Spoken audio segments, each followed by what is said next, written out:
Good morning, it's time for Ask Ashley. Today, my friend Stacy asked, how can you help stick with your budget?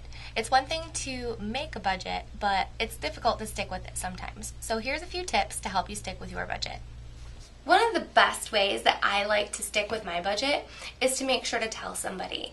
I like to tell somebody that's going to help keep me accountable. Somebody that will follow up with me and say, hey, how are you doing on that every paycheck, or something like that, whether it be your significant other or your parents or just a really close friend. And they'll give you that support that you need to help you stick with that budget. A really easy way to keep track of your budget is to create an Excel spreadsheet. And you can do it however you want. It's just really important to put as much information on there as possible just to make it easy for you to maintain it and to keep track of everything that you have to pay each month. So for example, I just put everything on the one side, all of my bills, where I have to pay them to, the account numbers, all of that stuff, and then across the top I just split up the next few months by pay periods so that I know how much of each paycheck is devoted to each different bill. Let's say, for example, you make $580 bi-weekly.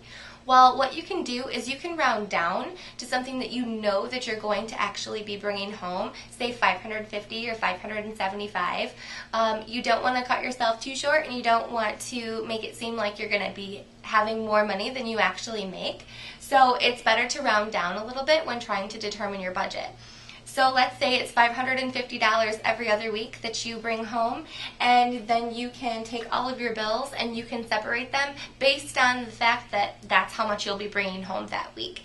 And if you do bring home more than that, then that money can be used to put towards savings, or it can just be extra spending money for you. Another great way to stick with your budget is to use the envelope method.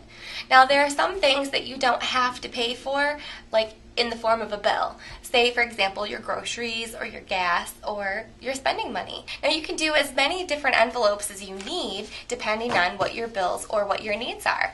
So that's a really great way to limit yourself so that you know, this is how much money I have to spend on groceries. This is how much money I have to spend on gas. And maybe if you overcompensate and you put a little bit too much in your spending money, then you can take some of that out and designate it to those other areas that need it more and that are more of a necessity. So those are just a few tips for you to help you stick with your budget. If you'd like any other tips, just send me an email at vibe@elgacu.com or leave us a comment on Facebook. Thanks so much, and see you next time for Ask Ashley.